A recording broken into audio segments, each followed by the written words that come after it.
Olá, eu sou o professor Gilles Vilar Lopes, docente e coordenador do programa de pós-graduação em Ciências Aeroespaciais da Universidade da Força Aérea e também sou pesquisador do projeto Ciência, Tecnologia, Inovação e Defesa Cibernética e Defesa Nacional, vinculado ao ProDefesa 4, né, que abrange também esse terceiro simpósio de defesa e ciência política da Universidade Federal de Pernambuco.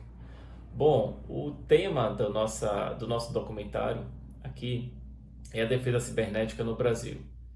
E, para tanto, né, para que a gente possa versar acerca dessa temática, nós convidamos quatro pesquisadores, quatro especialistas na área e iremos aqui, devido à pandemia, né, do coronavírus, fazer um evento previamente gravado. Então, a sistemática da nossa atividade é dividir em duas perguntas, né, cada fala de um dos nossos expositores. Então, a primeira pergunta a ser lançada para os quatro especialistas é a seguinte: qual o panorama e a importância da defesa cibernética na sua força? E a segunda pergunta é: nessa perspectiva, quais seriam os principais desafios ou tendências cibernéticas a serem pesquisados para compreendermos melhor a guerra do futuro? Irão responder essas duas perguntas os seguintes expositores: Valmor Leite, que é oficial da Marinha do Brasil, bacharel em Ciências Navais com ênfase eletrônica pela Escola Naval. Ele é pós-graduado em Segurança da Informação e Comunicação pela PUC Rio de Janeiro e mestrando em Estudos Marítimos da Escola de Guerra Naval, EGN, e líder de pesquisa em Segurança Cibernética no Laboratório de Simulações e Cenários da própria EGN. O nosso segundo expositor é também militar, coronel do Exército Brasileiro, é o coronel Vitoldo Ostan Júnior. Ele é subchefe do Departamento de Gestão Estratégica, o DGE, do Comando de Defesa Cibernética, o CONDECIBER. Ele possui o curso de Comando Estado-Maior do Exército pela ECEM e é graduado em Comunicações pela Academia Militar das Agulhas Negras, AMAN. O terceiro expositor é o professor Augusto Wagner Menezes Teixeira Júnior. Ele é pesquisador do Centro de Estudos Estratégicos do Exército, o CEEX, é docente do Programa de Pós-Graduação em Ciência Política e Relações Internacionais da Universidade Federal da Paraíba e doutor em Ciência Política pela Universidade Federal de Pernambuco, além de coordenar o Grupo de Pesquisa em Estudos Estratégicos e Segurança Internacional, o GES. Por fim, temos aqui o meu colega Pedro Arthur Linhares Lima, que ele é brigadeiro intendente da R1 da Força Aérea Brasileira e coordenador da disciplina de Segurança e Defesa Cibernéticas do Programa de Pós-Graduação em Ciências Aeroespaciais da Universidade da Força Aérea. Além disso, ele também é doutor em Engenharia da Produção pela Universidade Federal do Rio de Janeiro e pesquisador do ProDefesa 4. Além disso, eu informo aos presentes e também àqueles que irão compartilhar da sua atenção de que as posições aqui colocadas, elas não representam necessariamente a posição oficial das instituições às quais todos os expositores estão vinculados. Dito isto, eu agradeço a presença dos nossos expositores e desejo um excelente trabalho e um excelente evento a todos. Até a próxima. Olá, me chamo Valmor Cristino Leite Júnior, sou capitão-tenente do Corpo da Armada da Marinha do Brasil, formado em Ciências Navais pela Escola Naval, com ênfase em eletrônica, aperfeiçoado em eletrônica pelo Centro de Instrução Almirante Vanden Kolk, com curso de aperfeiçoamento avançado em Segurança da Informação e Comunicações por esse mesmo centro, em parceria com a PUC Rio. Também sou aluno do Programa de Pós-Graduação em Estudos Marítimos da Escola de Guerra Naval e líder de pesquisa em Segurança Cibernética no Laboratório de Simulações e Cenários dessa mesma instituição. Fui convidado para tecer alguns comentários sobre a importância da defesa cibernética para a força, perspectivas e desafios futuros sobre esse mesmo assunto. Para isso, é necessário ressaltar que a Marinha possui dois papéis importantes nesse contexto. O primeiro deles como autoridade marítima, responsável por auxiliar na regulação e normatização do uso do mar por instalações fixas e móveis. Instalações fixas, como portos e plataformas. Instalações móveis, como navios, por exemplo. E essas instalações têm utilizado cada vez mais complexos sistemas cibernéticos a bordo. Isso se deve ao desenvolvimento de vários tipos diferentes de sensores, capazes de fornecer as informações necessárias para a atuação desses sistemas.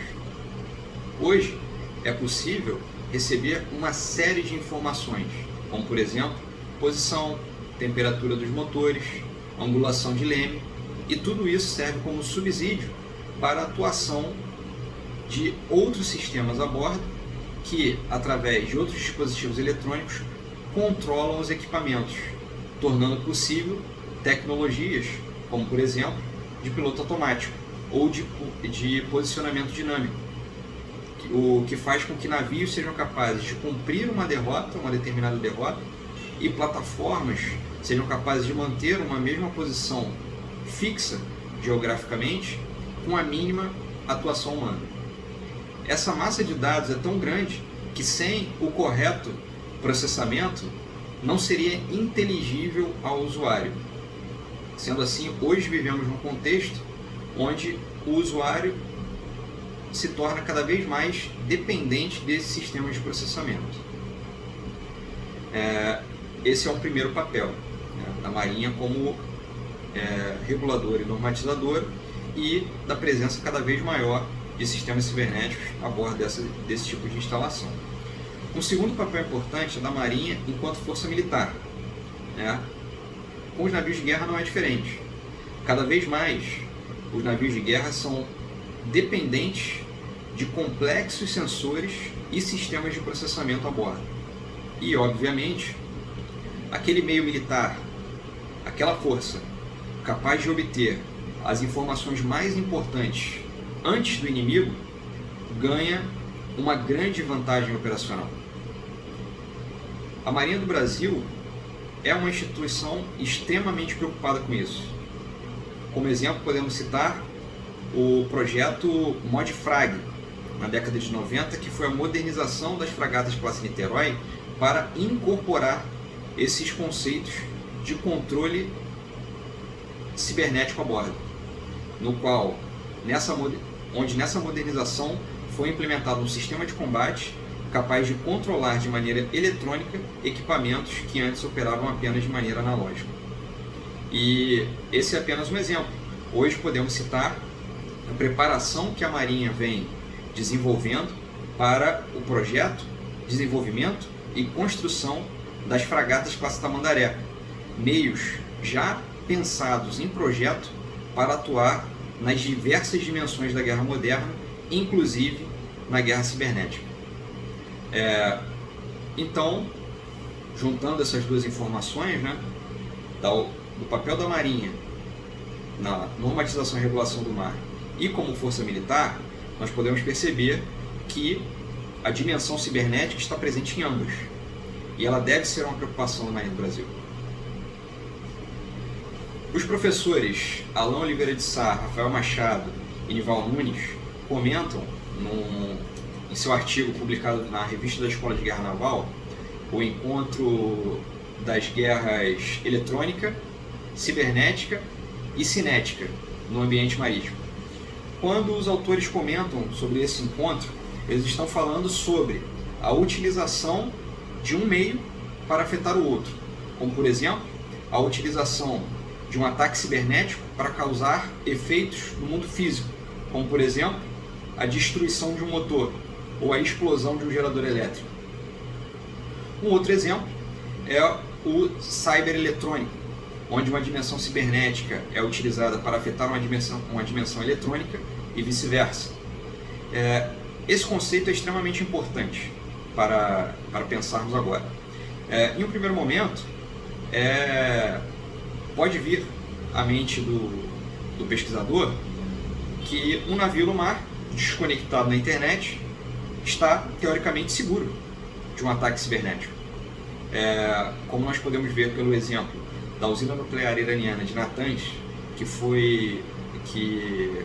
sofreu um ataque cibernético mesmo não estando conectado à rede através da utilização de pendrives, os meios e instalações marítimas podem ser afetados através da utilização desse tipo de técnica, como por exemplo a manipulação de sinais eletrônicos que podem ser recebidos por determinados sensores, jogados num sistema de processamento de bordo, de forma que o atacante consiga gerar a ação que ele deseja que aquela instalação tome. Hoje já é possível realizar esse tipo de ataque.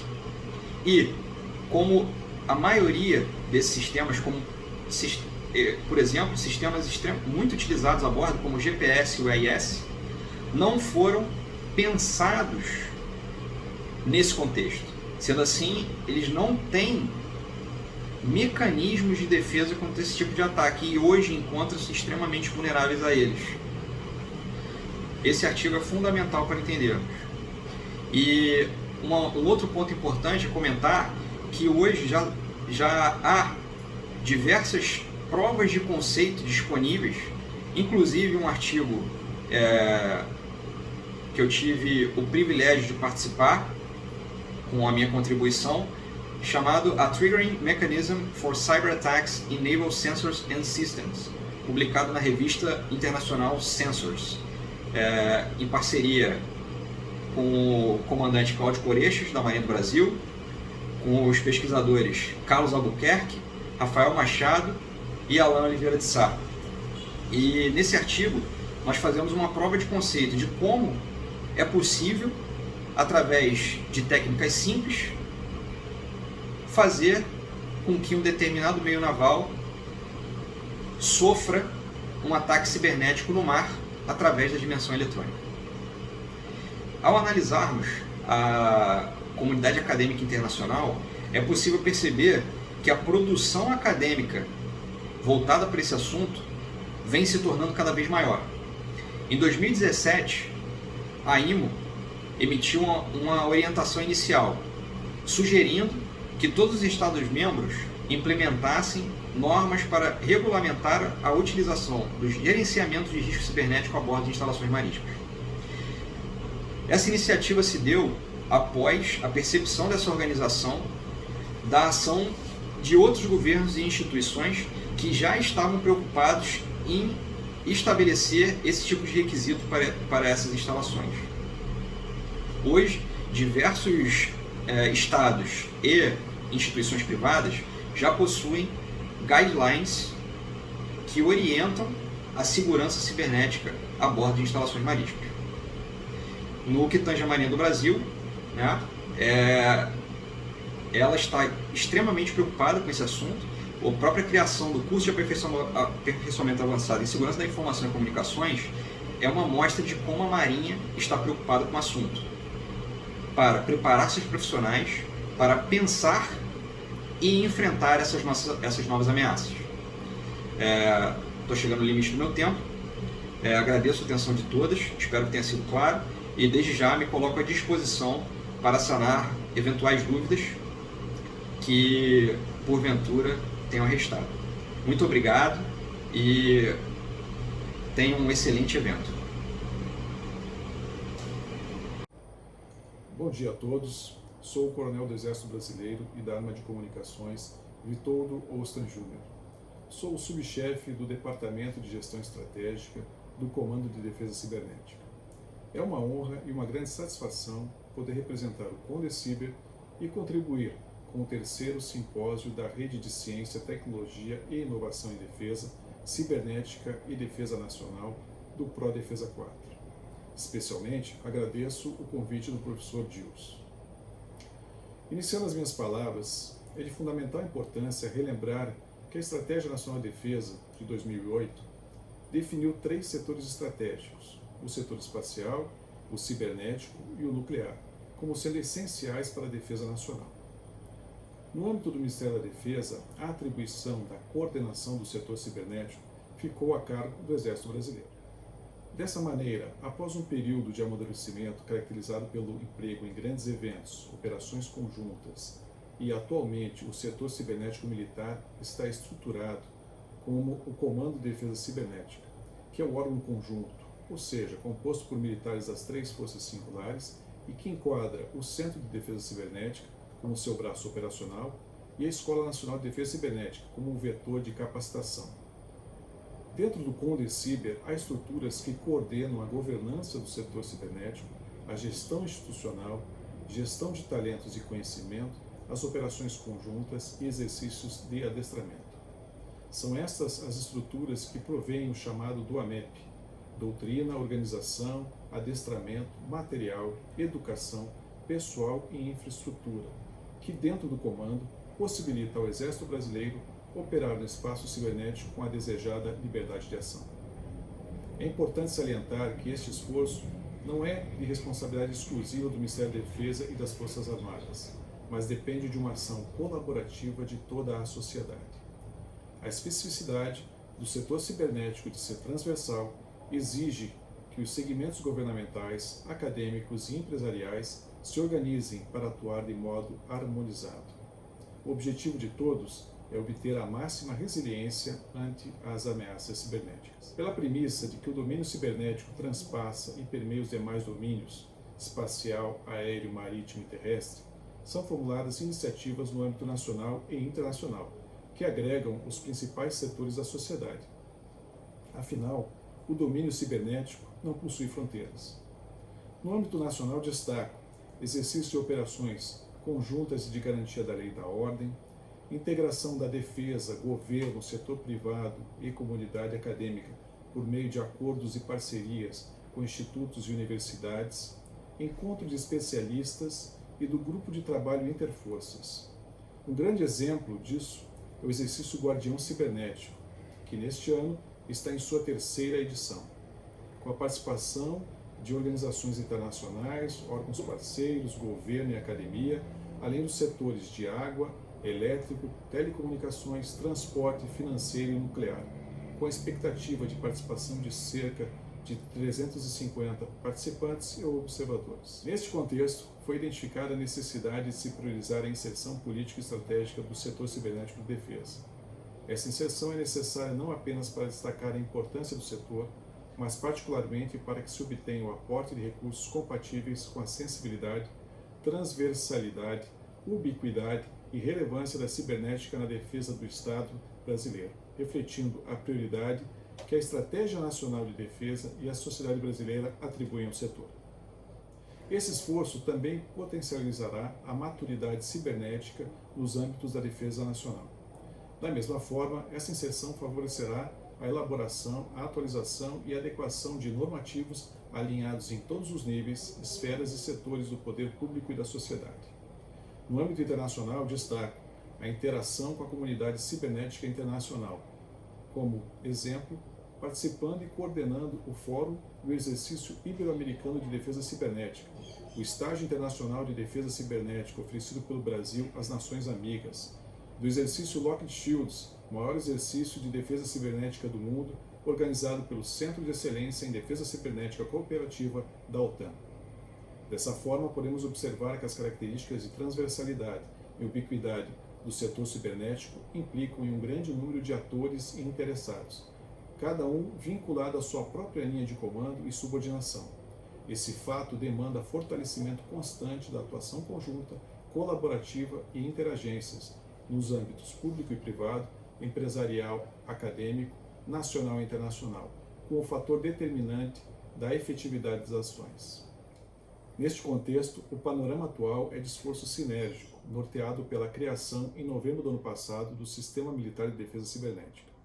O SMDC é um conjunto de instalações, equipamentos, doutrina, procedimentos, tecnologias, serviços e pessoal essenciais para a realização de ações voltadas para assegurar o uso efetivo do espaço cibernético pela defesa nacional, bem como impedir ou dificultar ações hostis contra seus interesses. O órgão central do SMDC é o Comando de Defesa Cibernética, classificado como Comando Operacional Conjunto, permanentemente ativado e com capacidade de interagências. A capacidade de interagência do órgão central do SMDC caracteriza-se pela atuação colaborativa com representantes de órgãos da administração pública federal, de infraestruturas críticas e de outros órgãos, instituições e empresas públicas ou privadas de interesse da defesa. A importância da defesa cibernética na força está na busca pela liberdade de ação no espaço cibernético. O atual contexto faz com que estados, organizações e pessoas tornem-se dependentes desse espaço e vulneráveis às ameaças cibernéticas. Dessa forma, podemos sintetizar que os principais desafios estão em construir ferramentas de busca avançadas de ameaças cibernéticas, com foco em antecipar as ações do nosso oponente por meio da análise de fragmentos e ou pequenos indícios que possam caracterizar as técnicas, táticas e procedimentos de ameaças avançadas persistentes. Para isso, as tendências a serem pesquisadas estão nos campos da inteligência artificial para identificar essas ameaças, machine learning com a finalidade de usar algoritmos para coletar dados, aprender com eles e então fazer uma determinação ou predição sobre a ameaça, e deep learning para ampliar a taxa de acerto na análise dos cenários preditivos da ameaça persistente. Com isso, encerro minhas palavras na esperança de ter atendido à solicitação do professor Gilson. Permaneço à disposição no Condeciber para sanar eventuais dúvidas acerca do tema. Meu muito obrigado. Olá, eu sou o professor Dr. Augusto Wagner Menezes Teixeira Júnior. Sou docente do Programa de Pós-Graduação em Ciência Política e Relações Internacionais da UFPB e do Departamento de Relações Internacionais da mesma instituição. Eu sou coordenador do Grupo de Pesquisa em Estudos Estratégicos e Segurança Internacional, o GESE, e atualmente atuo como pesquisador do Núcleo de Estudos Prospectivos do Centro de Estudos Estratégicos do Exército, o CEEX. Sobre o primeiro tópico, qual o panorama e a importância da defesa cibernética para o Exército, é importante pontuar historicamente. Desde 2008, a partir da Estratégia Nacional de Defesa, o Exército Brasileiro recebeu a incumbência de liderar os esforços no desenvolvimento da área cibernética. No referido documento, a Marinha ficou responsável pelo setor nuclear, a Força Aérea pelo setor espacial e o Exército pelo setor cibernético. Desde o começo da década passada, o Exército iniciou seu processo de transformação, com o objetivo de elevar a força terrestre à estatura geopolítica do Brasil. Nesse sentido, teve como objetivo colocar o Exército como uma força da era da informação, retirando do patamar de uma força da era industrial para uma força da era da informação, da era do conhecimento. Então, nesse sentido, a área cibernética começou a ser cada vez mais vista muito além do prisma de tecnologia, mas também como um potencial domínio de operações militares ligado aí ao fenômeno de complexificação do espaço de batalha no século XXI. Como se observa, a defesa cibernética consta inclusive com um projeto próprio no portfólio de projetos estratégicos do Exército, ao lado de outros projetos estratégicos como o Astros 2020, CISFRON e o Proteger ou Guarani. O projeto Defesa Cibernética, ele objetiva aperfeiçoar toda a estrutura cibernética a fim de reduzir a vulnerabilidade dos sistemas relacionados à defesa nacional. Além, obviamente, de uma perspectiva com ênfase militar sobre o emprego de armas cibernéticas e do próprio ambiente cibernético como uma dimensão não cinética da guerra contemporânea, evoluiu também a percepção de que o objeto da defesa cibernética transcende inclusive a seara militar. Com isso, a preocupação sobre infraestruturas críticas e a complexificação da segurança internacional contribuiu para o desenvolvimento de uma mentalidade de defesa ligada à área cibernética, com foco nas capacidades de proteger, explorar e atacar. Isso, obviamente, é atrelada também a uma perspectiva de construir meios para gerar resiliência de estruturas estratégicas nacionais, aí tendo como objetivo relevante por parte do Exército. Demonstrando, com isso, uma evolução institucional, não apenas no Exército, mas também no Ministério da Defesa, tem-se a criação do chamado Comando de Defesa Cibernética, que é o órgão central do chamado Sistema Militar de Defesa Cibernética, integrado aí por militares da Marinha, do Exército e da própria Força Aérea. O chamado CONDECIBER possui como missão planejar, orientar, coordenar e integrar, tal como executar atividades ligadas aí ao desenvolvimento e aplicação das capacidades cibernéticas. Inclusive, recentemente, no mês de abril, o tema da defesa cibernética ganhou ênfase em um workshop promovido pelo Centro de Estudos Estratégicos do Exército, que é um órgão da 3ª Subchefia do Estado-Maior do Exército.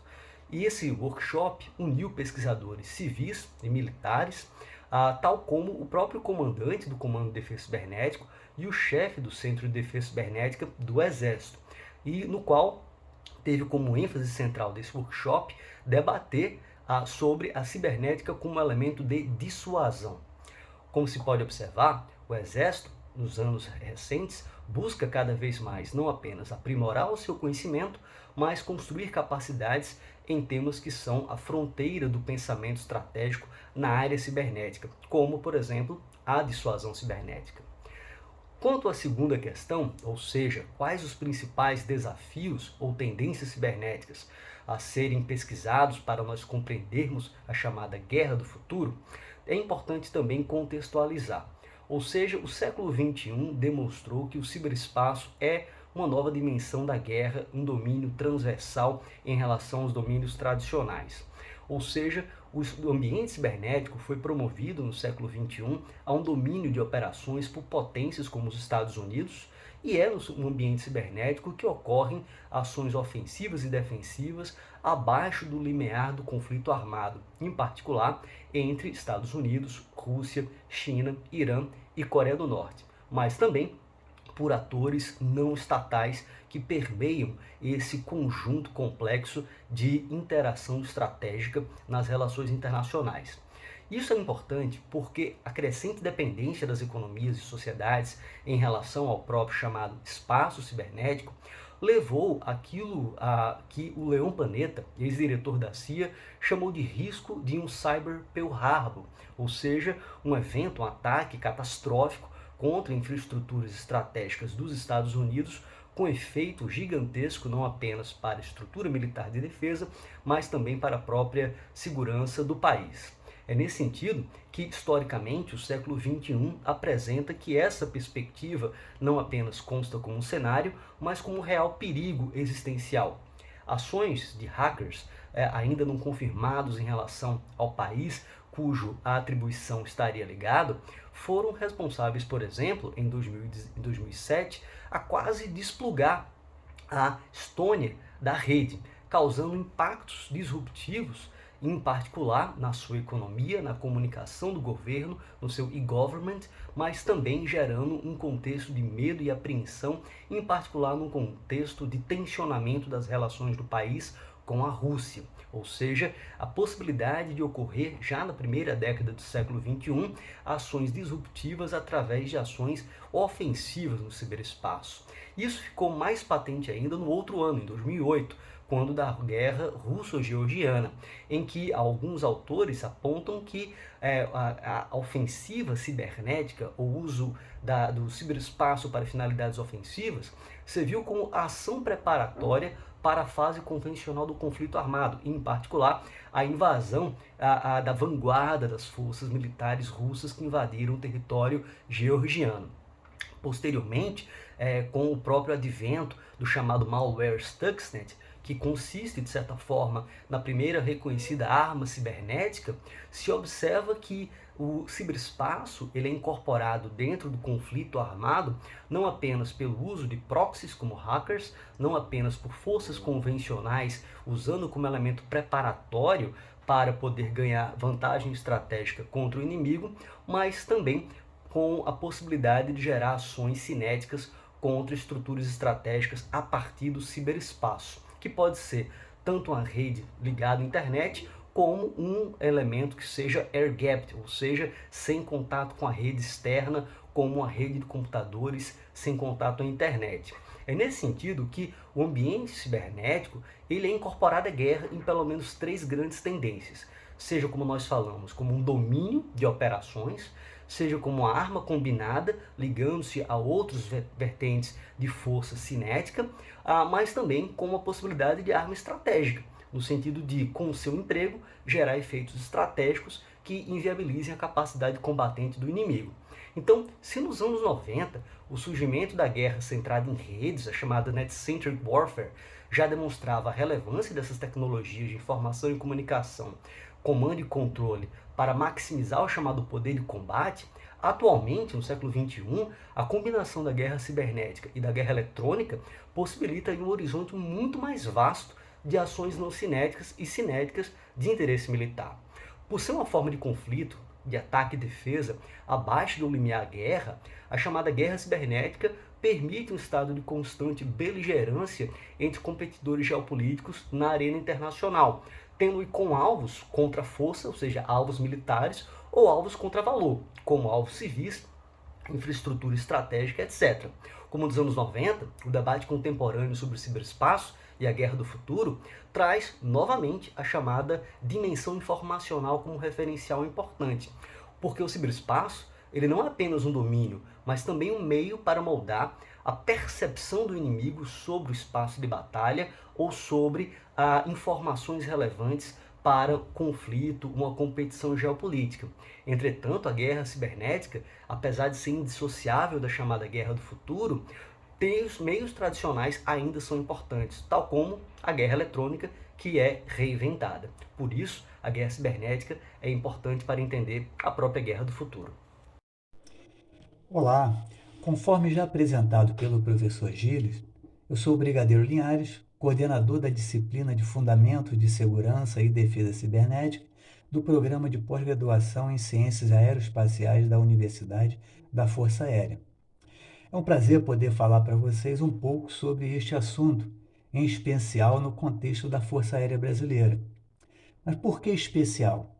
Bom, como todos sabem, o poder aeroespacial tem uma importância decisiva em qualquer conflito moderno. Os meios aéreos, aeronaves tripuladas ou não tripuladas, muito usada atualmente, são altamente tecnológicas. Então, com isso, estão mais sujeitas a ataques às suas plataformas. E a FAB já está começando a operar vetores aéreos de última geração, como o KC-390, um avião de transporte multitarefa, e o avião de combate Gripen, com grande capacidade operacional, o que ajuda a dissuadir as pretensões de qualquer país que intente nos ameaçar. Mas, por outro lado, esse grande poder de fogo pode simplesmente não decolar, caso haja um ataque cibernético bem-sucedido em um de seus sistemas embarcados. Como foi o caso de um avião de caça francês há alguns anos atrás, que não conseguiu decolar por conta de um vírus em um de seus computadores. Já tivemos notícia de vários outros episódios envolvendo ataques bem-sucedidos aos sistemas de aeronaves, e nós estamos falando de países de primeiro mundo, com todo o cuidado na proteção, na operacionalização de suas plataformas. Sem falar ainda nas possíveis interferências aos sistemas de controle do espaço aéreo. Imaginem os nossos controladores de tráfego aéreo cegos, ou seja, não recebendo as informações de posicionamento das aeronaves pelos radares.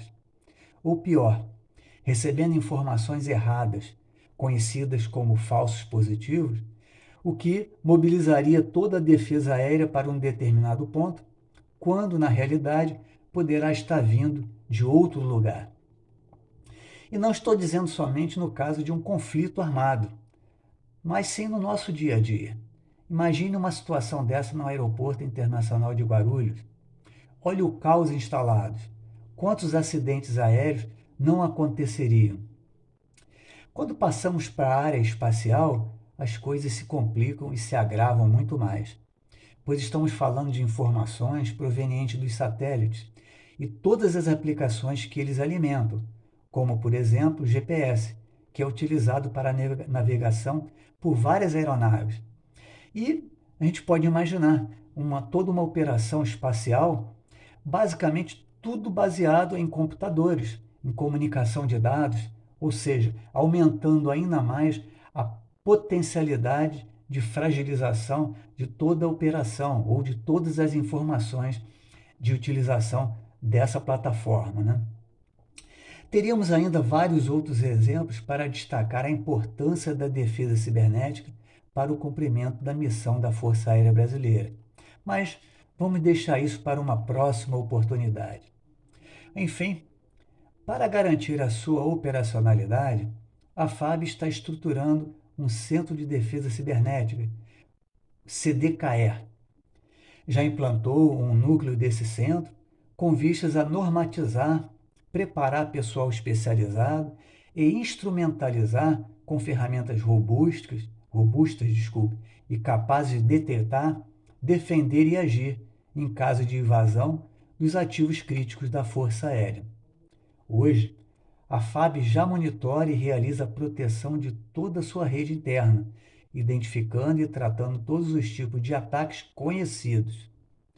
Possui um centro de tratamento de incidentes de redes, localizado em Brasília, e várias equipes de tratamento de incidentes de redes, espalhadas pelas diversas organizações militares da Força Aérea no Brasil, todas interligadas fazendo uma rede de proteção. Espera-se que com o CDKE, a FAB terá condições de expandir ainda mais a sua capacidade de atuação nessa nova dimensão. Não é à toa que vários países criaram comandos de defesa cibernética espaciais, como, por exemplo, a USAF americana, que criou o Cyber Command e o Space Command, exatamente pela criticidade que esse meio influencia na operação, né, de toda uma campanha. Nessa perspectiva, os principais desafios que temos pela frente, e não estou falando de futuro, estou falando agora, pois o que chamamos de guerra do futuro, com a utilização da dimensão cibernética pelos Estados, é uma realidade e já vem sendo empregada há alguns anos, como, por exemplo, na destruição cibernética da Estônia. Isso nós estamos falando em 2007, onde ocorreu o primeiro caso em que o país inteiro sofreu um ataque cibernético total. Uma série de ataques simultâneos trouxe um colapso nos sistemas de informática do parlamento, ministérios, bancos e jornais estonianos, e a Rússia foi acusada por conduzir esses ataques. Então, de uma forma geral, o desafio da Força Aérea é estar bem estruturada para se defender e ter condições de utilizar essa dimensão para melhor cumprir a sua missão constitucional. Outro desafio é garantir o funcionamento de suas redes de comunicações e de dados, utilizando equipamentos importados, pois não temos suítes e roteadores nacionais, o que pode se tornar um calcanhar de Aquiles. Mas para isso, é necessário que o país também esteja estruturado para defender os ativos críticos nacionais, como, por exemplo, energia elétrica. Imagine um ataque às nossas hidrelétricas, ou então a Angra 1 e Angra 2. Isso simplesmente significa uma paralisação, ou, em outras palavras, uma derrota. Ou seja, todo o investimento que o país vem fazendo para melhorar o seu poderio aéreo, né, e espacial, simplesmente com um ataque, uma paralisação de uma hidrelétrica como Itaipu, não fornecendo energia elétrica para o Sudeste, por exemplo, já causaria danos irreparáveis para o país como um todo, né? Ou seja, todo esforço de defesa pode ficar comprometido com um ataque bem-sucedido a um dos ativos críticos da nação. Nós temos vários exemplos disso, como a derrubada ucraniana, onde um vírus chamado Black Energy infectou os sistemas de uma central elétrica ucraniana em 2015 e deixou sem aquecimento milhares de pessoas em pleno inverno. E o governo da Ucrânia, né, acusou Moscou por estar atrás do ataque, que promoveu danos civis. Imagina o inverno da Ucrânia sem aquecimento em todas as casas. Outro fato também foi na Geórgia, que antes da invasão que houve, eles sofreram um maciço ataque cibernético, onde também praticamente ficaram paralisados todos os seus serviços, o que facilitou então a entrada propriamente dos tanques, né, para uma invasão.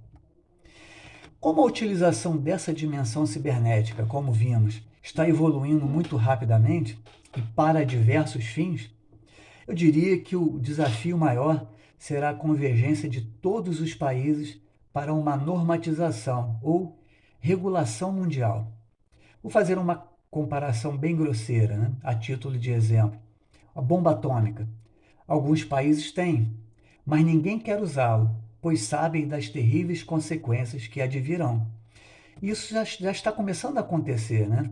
Tivemos uma amostra há poucas semanas, quando hackers atacaram o maior oleoduto americano, comprometendo cerca de 45% do abastecimento de diesel, gasolina e querosene de aviação de toda a costa leste dos Estados Unidos, e fez o governo declarar estado de emergência. Por conta desses episódios, não tenho dúvida que em algum momento não muito distante, os países terão que sentar à mesa e negociar um instrumento legal para impedir esses prejuízos maiores. Enfim, os desafios são muitos e nos mais variados níveis: operacional, estratégico, político, mundial. Com toda certeza, muita mudança ainda precisa ser alcançada para estarmos mais seguros e tranquilos em tudo que fizermos. Esses desafios acabam sendo a matéria-prima para todos nós, pesquisadores dessa área, que é nova, ou seja, tem muita coisa para ser trabalhada e desenvolvida, mas que tem se expandido mais do que exponencialmente, e é de suma importância para todos, o que nos proporciona diversos campos de pesquisa. Então, espero ter contribuído aí com a discussão sobre essa área aí, em especial para a Força Aérea Brasileira aí. Obrigado.